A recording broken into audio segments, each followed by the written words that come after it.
ये स्पर्श चिकित्सा के रूप में। अच्छा अच्छा अच्छा। है ना, क्योंकि पुराने जितने ध्यान साधना या भगवान का स्मरण बोलिए या वन में जाके संत रहते थे, ये सब तो ज़्यादातर भारत में होता है, ये विदेशों में कहाँ सुनते हैं, है ना।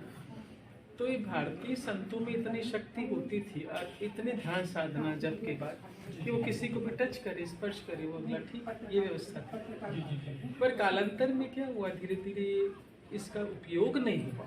जी जी जी जी। उसकी वजह से स्पर्श चिकित्सा के नाम से तो ये नाम तो लुप्त हो गया। जी जी जी। और नई खोज जापान डॉक्टर मिकाओ उसने की। अच्छा, कि आप स्पर्श करके किसी को हील कर सकते हैं, डॉक्टर स्पर्श कर मिकाओ। सकते हैं। डॉक्टर मिकाओ जी जी जी। उन्होंने किया। जी जी जी। कुछ सिंबल, कुछ मंत्र लिए, जिनके उच्चारण से निरंतर उच्चारण करते रहते हैं तो हमारे हाथों से ऊर्जा प्रवाहित होती है। जी जी। सम्मत व्यक्ति को आप टच करते हैं तो आप फील करते हैं। जी जी। इसका उल्टा नहीं हो सकता? नहीं, ये शुद्ध पवित्र ऊर्जा है। यदि समझो आप नकारात्मक सोच के साथ भी किसी को हील करते हैं जी तब भी उसके पास वो ऊर्जा जाके उसको फायदा ही करेगी। जी जी जी। आपकी निगेटिविटी का उसमें, आप इसमें गलत तो कुछ कर नहीं सकते। नहीं, ऊर्जा की ऊर्जा से काट भी होती है, लोग कहते हैं हाँ। कि कोई नेगेटिव व्यक्ति यदि किसी रेकी करने वाले के पास आया हाँ, तो उसके वाइब्रेशन का असर रेकी करने वाले के ऊपर हो सकता है क्या? नहीं, जब तक रेकी करने वाला स्वीकार नहीं करता है, जी जी जी। मुंह से बोलेगा तो होगा, नहीं तो नहीं होगा। जी जी जी। होता ही नहीं। अच्छा अच्छा, तो पॉजिटिव असर ही इसका आता है। ओनली शक्कर मीठी है। जी जी। आप चाहेंगे नमकीन टेस्ट देंगे तो नहीं दे सकते ना। जी जी जी। तो सेम ही सोचे करें। आप समाज के बारे में बात करती हैं। हाँ। ये स्पर्श चिकित्सा व्यक्तिगत होती है, हम्म। लेकिन समाज में भी 10,000 की पब्लिक बैठी है, 2,000 की पब्लिक बैठी है और आप अपने वाइब्रेशन से कुछ करना चाहती हो तो उसमें रैकी कितना करना है? 100%। कैसे? उसकी टेक्निक क्या है? तकनीक तो देखो, आप सीखेंगे तो आप समझ पाएंगे। जी जी। पर एक है कि जैसे अभी आपने देखा इतने सारे लोग थे, जी है ना, जी। और उसमें हम अभी तो मैं चिकित्सा तो कर ही नहीं रही थी। जी। मैं तो खाली इन लोगों से बात कर रही थी, अपना प्रवचन दे रही थी, अच्छी बातें उन तक पहुंचा रही थी कि वो यदि अपने जीवन में ये चीज़ें अपनाते हैं तो उनका जीवन संवर जाता है।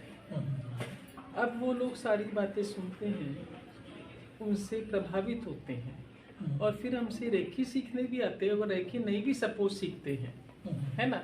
और वो जो चीज़ें आज सुनी उसको अपनाते हैं जीवन में। जैसे आपने क्या सुना, सीधी सरल सी बातें सुनी कि भाई उनको क्षमा करना है, जी। ईमानदारी भरा जीवन जीना है, कि जैसा दोगे वैसा पाओगे, सीधा गणित है। जी जी जी। बेस्ड बातें हैं। सब खाली वही चीज़ें हैं जो हमको बचपन से सिखाई गई थी, जी। हम लोग उसका पालन नहीं कर रहे थे। जी। और उसको पालन करने से आप क्या हासिल करते हैं, वही चीज़ें आजकल। जी। आध्यात्म विधा की जितनी भी चीज़ें हैं, योग है, ध्यान है, रेकी है या और भी जो चीज़ें हैं, क्या वो बाजार का विषय नहीं है? समझी नहीं मैं। बेची जा रही है। हाँ, बेची जा रही है। ओके। ध्यान का शिविर लगता है, योग हाँ। का शिविर लगता है, हाँ। रेकी का शिविर लगता है। हाँ, और हमारी भारतीय मनीषा में कहा जाता है कि जो चीज़ धन के बदले दी जाती है वो असरहीन नहीं, वो असरहीन होती है। तो आपका दृष्टिकोण, आपने इतने लंबा समय इसमें दिया, आपका दृष्टिकोण अपना निजी क्या है? देखो, मैं पर्सनल लेवल तो मैं पैसे लेके नहीं करती हूँ, पर्सनल बात में। जी जी जी। मेरा ये व्यापार नहीं है, जी जी। मेरी साधना है, जी जी। है ना? जी जी जी। पर जो लोग भी आपने कहा कि पैसे लेके सिखाते हैं ध्यान साधना वगैरह, हम उनका विरोध नहीं करते। जी जी जी। इसलिए नहीं करते हैं कि एनर्जी एक्सचेंज होना ज़रूरी है। जी जी जी जी। पहले के ज़माने में ऐसा होता था कि चलो अपने फ्री सिखा दिया तो जी। सामने वाले को उस चीज़ की कद्र थी, वो चीज़ फॉलो करते थे। जी जी। अब जब तक लोग फीस के रुपए में कुछ देते नहीं है एक्सचेंज में, तब तक उसकी कदर नहीं करते हैं। जी जी जी। कुछ दोगे और फिर सीख कर आओगे तो आप वैल्यू करेंगे उस चीज़ का। जी। और रेकी का तो बेसिक प्रिंसिपल ही डॉक्टर मिकाओ ने बना रखा है कि जी। एनर्जी एक्सचेंज कंपलसरी है।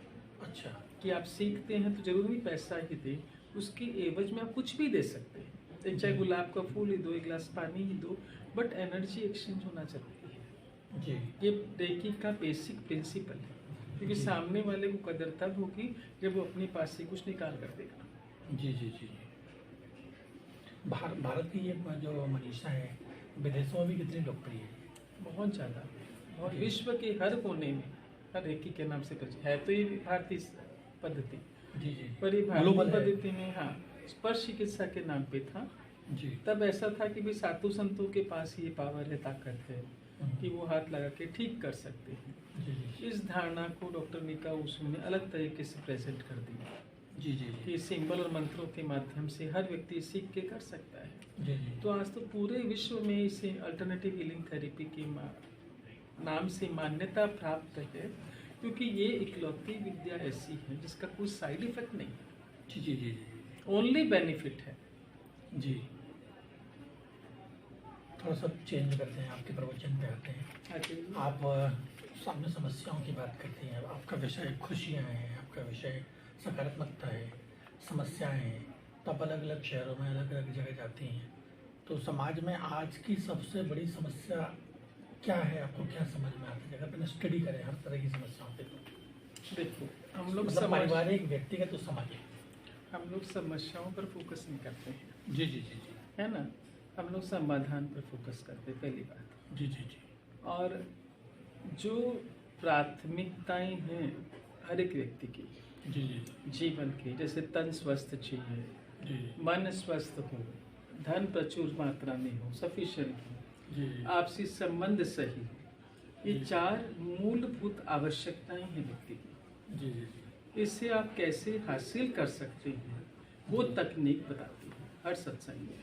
जी जी हर सत्संग में आपको क्या करना होगा ताकि आपका तन स्वस्थ रहेगा, आपका मन स्वस्थ रहेगा, खुशी और आनंदित रहेगा, धन सफिशिएंट आपके पास होगा, बरकत बढ़ोतरी होगी, आपके आपसी संबंध सही रहेंगे।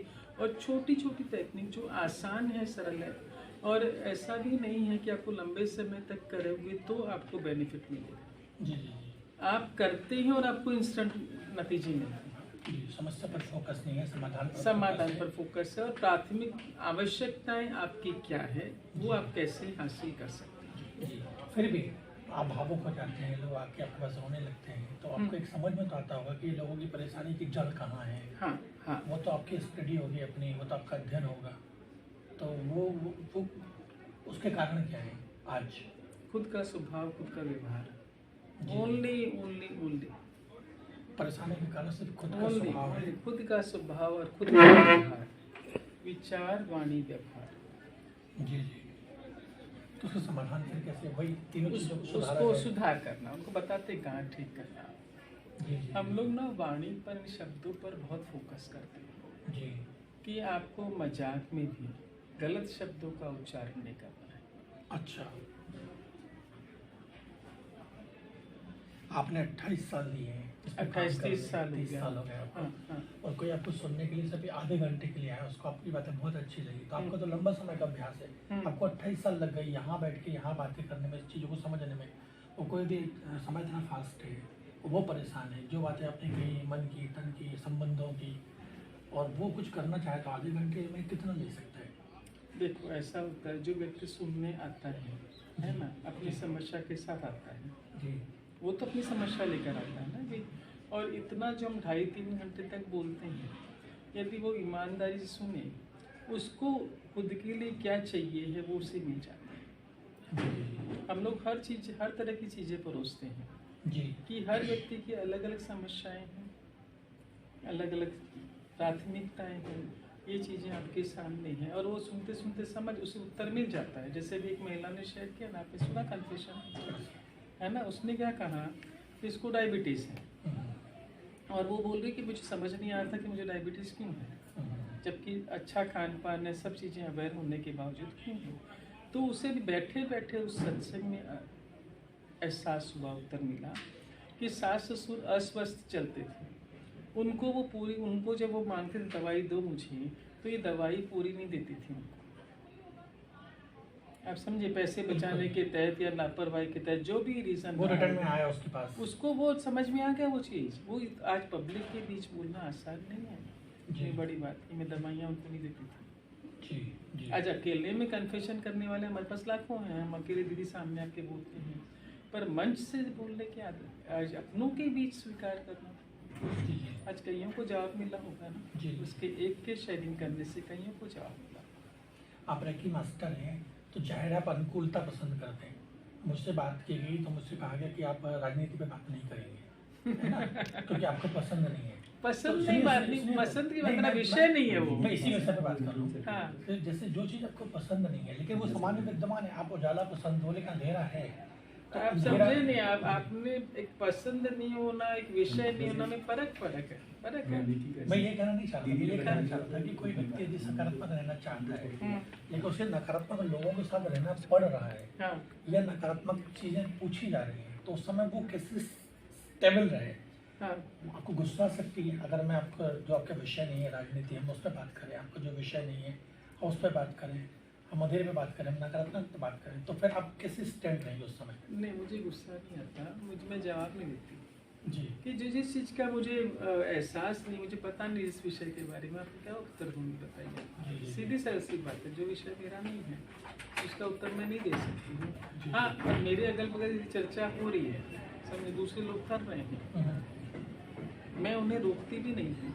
अगर वो सुने मेरी तो मैं रोकने की कोशिश जरूर करता हूँ। और एक अपना लाइफस्टाइल इस तरह का, जैसे फॉर एग्जांपल मेरा इस तरह का बन चुका है कि यदि मैं पीहर में भी 4 जनों के बीच में बैठूं जाकर, या ससुराल में बैठूं, या मैं पहुंची, उन लोग बात कर रहे थे, मैं जाके मैं खड़ी भी हो गई, तो उनका झट पहला हम कहेंगे रिस्पॉन्स बोल दीजिए, रिएक्शन बोल दीजिए, अब राजू और आगे भी आप कोई की निंदा कौन कर सकता है, अब चुप हो जाओ, आप समझे। जी जी क्योंकि निंदा चुगली बुराई हम करते नहीं हैं। जी तो जो ही उन लोग देख लेते हैं कि मैं एंटर कमरे में करी हूँ, अभी विषय पलट तो गई, अभी आ गई है, जी जी मेरे सामने करते भी नहीं है। जी। एक बात मैं ये कहना चाहता है कि स्वस्थिति का प्रभाव परिस्थिति पे कैसे पड़ता है, ये आपने बताया कि हमारी पावर से पड़ सकता है हाँ किसी दूसरे व्यक्ति पे, किसी दूसरी स्थिति पे, लेकिन एक बात है, जैसे कर्म सिद्धांत है भारत में माना जाता है, उसकी मान्यता है, तो कर्म सिद्धांत के हिसाब से आपके साथ जो जीवन जी रहा है, माँ है, बहन है, बेटी है, कोई भी है, उसको अपनी भोगनी पड़ रही है, और वो अक्सर हिसाब किताब के तहत वो आपके साथ बुरा व्यवहार कर रहे हैं, तो आप कैसे चेंज करेंगे उसका? तो कर्म हिसाब किताब चुप तो हो रहा है, तो कर्म सिद्धांत से रैकी या आत्म जो स्थिति है वो कैसे मैनेज होती है? देखो, सामने वाला अपने कर्मों के हिसाब से यदि मेरे साथ गलत व्यवहार कर रहा है, हम भी परिवार में रहते हैं, 2 बेटे बहू साथ में, बड़ा परिवार है और व्यस्त जीवन है पूरा, बकायदा संसारिक जीवन करना, खाना बनाना, साफ सफाई करना, वो सब हम करते हैं, नॉर्मल लाइफ जैसे सबकी होती है वैसे हमारी भी है ना। पर यदि समझो सामने वाला हमसे व्यवहार सही नहीं कर रहा है ना, तो इसमें हमको इतनी जागरूकता है कि ये व्यवहार जो सही नहीं कर रहा है, ये मेरे अपने कर्मों का नतीजा है, वो तो माध्यम है, वो भुगतेगा, वो बात अलग है। जो वो नकारात्मक कर्म कर रहा है, हमारे साथ गलत व्यवहार कर रहे हैं, उसका परिणाम वो भुगतेगा, वो अलग बात है। पर वो हमें जो दुख दे रहा है, कुछ दे रहा है, तो ये मेरे कर्मों का फल है। तो मुझे अवेयर होना है कि मुझे अपने आप में और सुधार क्या करना है, जी जी हम उसे सुधारने जाते हैं, बाकी उसमें होता क्या है, हम उसकी गलती बता देते हैं, उसकी गलती बता देते हैं। हम लोग ये सोचते हैं कि हम क्या आत्मचिंतन करें कि दोबारा ये चीज़ें मेरे सामने आप जैसे संदेश दे रहे हैं, रोशनी फैला रहे हैं, एक तरफ बहुत ज़्यादा नकारात्मकता वातावरण बना है, तो लेकिन अभी जैसे सरकार बदली है, राम मंदिर बना है, या योग दिवस शुरू हो गया है, आज भारत की जो उजाला पक्ष है, जो सकारात्मक पक्ष है, वो कितना मजबूत है? अब देखिए ना, भगवान राम जी आ गए ना, जी जी जी। और कितना उजला पक्ष होगा बताइए मुझे। तो इससे फर्क पड़ेगा? पूरा ऑफकोर्स पूरा वातावरण राम में हो रखा है, और जितना सत्संग इस जमाने में हो रहा है, जी जी जी। आप कदम कदम पर देखेंगे, और युवा वर्ग जी जी जी जितना संतों से जुड़ रहा है, जी। इतना इसके पहले नहीं हुआ था। जी, हमारे समय में ये मान्यता थी कि दादी नानियाँ हैं, वो जाके सत्संग में बैठती थी, जी जी जी। भाई उसे टाइम पास कह लीजिए या कुछ भी कह लीजिए। आज यंग जनरेशन भी सत्संग से जुड़ रही है। जी जी जी। इस चेंज का कारण मतलब आप जैसे लोगों की जो वाइब्रेशन फैलाए हैं 100% इतने सदगुरु, ये गुरुज जो हैं, ये अच्छा करते हैं, यंग पब्लिक जुड़ रही है इनके साथ, यंग जनरेशन जुड़ रही है। जी जी। एक बात कही जाती है कि भारत विश्व गुरु बनेगा, भारत का भविष्य बहुत अच्छा है, आप अपनी अंतर्दृष्टि के हिसाब से इसे कितना सत्य मानते हैं, और कितना समय 100% समय कितना है, जल्द ही लगभग कितना? हम लोग कह सकते हैं आने वाले 15-20 सालों में। अच्छा अच्छा, ऐसा कुछ। और जो सतयुग की भी आप बात करते हैं, आपका एक सब्जेक्ट सतयुग भी है, हाँ, तो आपकी नज़र में सतयुग वैसा है कि जैसे कैलेंडरों में दिखाया जाता है, चित्र में दिखाया जाता है, शास्त्रों में, या हमारे मन की सत्य स्थिति का नाम सतयुग? देखो बाहरी स्थिति को हम लोग काउंट नहीं करते हैं, जी जी हमारे भीतर क्या परिवर्तन आया है वो देखते हैं। जी जी। भीतर पर जी जी जी। कोई ऐसा काम है जो आप अधूरा है? 28 साल में आपने जो भी किया है, 30 साल में आपने जो भी किया जन है। जन तक ये चीजें वैल्यूज पहुंचानी, जी उन बस इतना करे अपना ये विजन जी कि जो वैल्यूज है उसकी लोग वैल्यू समझें। जी। ऐसे ही नहीं उनको वैल्यूज का नाम दिया गया, क्यों नहीं समझ पा रहे, कारण क्या है? उन्हें पता नहीं है, पता नहीं है। देखते क्या है, पिक्चरों में देखते हैं, घर में पेरेंट्स भी उस तरह का व्यवहार नहीं कर पाते। अभी लोग जो जुड़ रहे हैं उनको समझ में आ रहा है कि हम ऐसा जो कुछ कर रहे हैं उसका कीमत क्या चुकानी पड़ रही है, जो गलत काम कर रहे हैं उसकी कीमत क्या चुकाएंगे। पहले देखिए बोलते थे ये काम मत करना पाप लगेगा, ये काम करो तो पुण्य लगेगा। पाप और पुण्य की परिभाषा चलती थी, और ये भी कब भुगतेंगे, जब मर जाएंगे, स्वर्ग नरक में जाएंगे तब भुगतेंगे। हम लोग ये चीज बताते हैं कि आपको अभी ही भुगतना है। एग्जाम्पल दे देती हूँ, कल परसों में नहीं जाने वाला कि अभी अभी आप करोगे, अभी यू हैव टू पे। थोड़ा सा पर्सनल हो सकते हैं आपसे? हाँ हाँ, आपके मतलब जो कुछ भी आपके पास है अभी, ये प्रारब्ध का फल है या पुरुषार्थ? दोनों दोनों। कैसे पता आपको? देखो मालूम पड़ पुरुषार्थ तो जाएगा। आपने अपने आप को मांजा है, संवारा है, सजाया है, हाँ हाँ, लेकिन कहते हैं कि अगर चेहरे ही नहीं है तो फिर किसको अपन मेकअप करेंगे? तो अगर आपकी चेतना में वो चीज़ जो कुछ भी है हाँ। तो वो प्रारब्ध से है।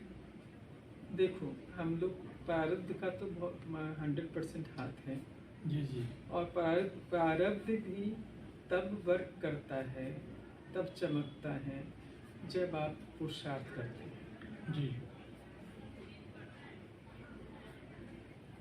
प्रारब्ध जैसे समझो हम लोग बोलते हैं हाथों की लकीरों में लिखा और डॉक्टर बनेगा। हमने ज्योतिष को पढ़ाई देखा जरूरी है, है। जी पढ़ना तो पड़ेगा, जी। लिखा हुआ है, पर अगर ऐसे ही बोलने से इसको दिखा के नहीं बनते डॉक्टर। आपके घर में कोई परंपरा रही रेकी की, अध्यात्म की? अध्यात्म की आपसे रही आगे। है, अध्यात्म की रही है। जी जी। मेरे पिताजी निरंतर राम राम जप करते थे, निरंतर। हमने कभी उनका मुंह बंद देखा ही नहीं, मतलब मैं कहता हूँ मैंने कभी मुंह बंद देखा उनका, जी। सतत होठ चलते रहते थे राम राम। जब देखा जब उनका राम राम ऐसे चलता ही रहता था। जी जी जी जी। तो उनको देख के आपके मन में कुछ? वो आप ऑटोमेटिकली आगे ऐसे देख के सीखा करा, ऐसा कुछ भी नहीं है, जो घर में चलता है वो चीज़ें। तो 28 साल से आपको, 28 साल हाँ। के पहले आप जितने भी वर्ष की रही होंगी, 22 हाँ, 24 हाँ। 25, टर्निंग पॉइंट क्या था? आपके भी मन में रहता होगा कि हम भौतिक दुनिया में जाएं, हाँ या कुछ वैसा करें जैसे आज आम औरतें कर रही हैं। हाँ। तो आपको कैसे आपको लगा कि नहीं, हम इसके लिए नहीं बने हैं? सिर्फ खाना कमाना, तो सोना, जगना, इसके लिए? एक तो देखो संस्कार वैसे जो पिताजी ने दिए, विशेषकर हम कह सकते हैं, माता तो चली गई थी। जी जी डिसिप्लिन में हम लोग को रखा। उनकी एक खासियत ये थी कि उन्होंने कभी भी हमें गलत साहित्य पढ़ने नहीं दिया। साहित्य का असर होता है आपके हिसाब से? बहुत ज़्यादा। फिल्मी मैगजीन, नॉवेल्स, यदि वो देख भी लेते थे ना जी तुरंत उठा के, मतलब इतना उनका डिसिप्लिन था कि न्यूज़पेपर घर में आया, पहले खुद पढ़ते थे, उसमें यदि कहीं कोई फोटो ऐसी वैसी हो जाता तो उसमें तो हाँ। छपती भी थी कोई विशेष, अभी इतना खुलापन तो था नहीं। फिर भी अगर कोई आर्टिकल है कुछ भी ऐसा जो बच्चों को नहीं पढ़ना है, पेपर से काट के दे वो फेंक देते थे, फिर फोल्ड करके सामने, अब तुम लोग पढ़ो। पेपर की फोल्डिंग हम लोग नहीं खोल सकते थे, जी पहले वो खोलेंगे, वो पढ़ेंगे, फिर कोई भी ऐसा वैसा आर्टिकल दिखा, क्योंकि उनको पता था मेरे को पढ़ने का बहुत शौक है, बहुत शौक है। उसी पेपर को मैं 10 बार पढ़ लेती हूँ। मुझे कोई जो जो बोलेगा- चीजें आपको नहीं करने को कहा जाता था अनुशासन के नाम पे, हाँ, आपका मन कभी होता था हम वो करें? मन होता था पर डरते थे। अच्छा मेरा बड़ा भाई, मेरे पिताजी बहुत स्ट्रिक्ट थे, छोटा भाई भी स्ट्रिक्ट थे, जी बहुत स्ट्रिक्ट थे। हम खिड़की में भी तो उसको खड़े आप होते- दमन कहेंगे कि संयम कहेंगे? तब नहीं समझता था अच्छा ये संयम है, कुछ भी वो मना कर रहे हैं नहीं करना है, बस ये था कि उन लोग जैसे बोल रहे हैं वैसे करना है। जी कभी उनके व्यवहार को हम अतिशयोक्ति लगी ऐसा नहीं लगा। जी अच्छा नहीं लगता था ये बोल सकते हैं, उनका ये व्यवहार नहीं पसंद था, पर हमें दबाया जा रहा है ये भाव नहीं आया था। जी जी और अब समझ में आता है कि वो वैल्यूज की वजह से आज यहाँ स्टेज पर खड़े, जी बिकॉज ऑफ दैट जी। आज यहाँ खड़े। एक और बात, आध्यात्मिक जीवन चाहे वो योग का हो, ध्यान का हो, रेकी का हो, साधना का हो, उसमें संयम कितना जरूरी, उसका महत्व कितना है, खान पान की शुद्धि, कुछ लोग तो ऐसा भी कहते हैं कि ब्रह्मचर्य जरूरी है, तो इन सब चीज़ें कितनी सहायक है उसकी सफलता में? देखो इसमें ना हर एक व्यक्ति का अपना अपना दृष्टिकोण होता है। आपका हम दृष्टिकोण? लोग अध्यात्म को मानते हैं कि जो जिम्मेदारी आपको दी गई है, जी जी जी जो कर्तव्य आपके हैं, उसको आपको 100% निभाना है। जी जी जी दैट इज अध्यात्म, दैट इज जी। धर्म। जी जी।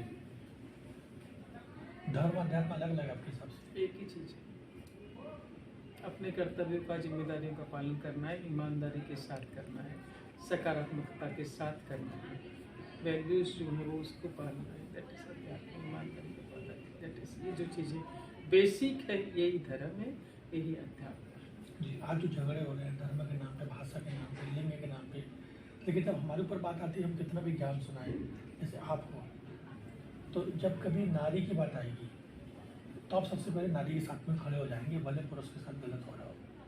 तो ये भाव हमारे अंदर क्यों आते हैं? पुरुष है वो पुरुष वर्ग के साथ खड़ा रहता है, हिंदू है वो हिंदू धर्म के साथ खड़ा रहता है, हम या उसके अपने- ऊपर कभी उठा नहीं अपने पाते। अपना अपना अपना दृष्टिकोण, आपका दृष्टिकोण क्या है? जो सही है उसके साथ खड़े रहना, फिर चाहे भाई हो चाहे बहन।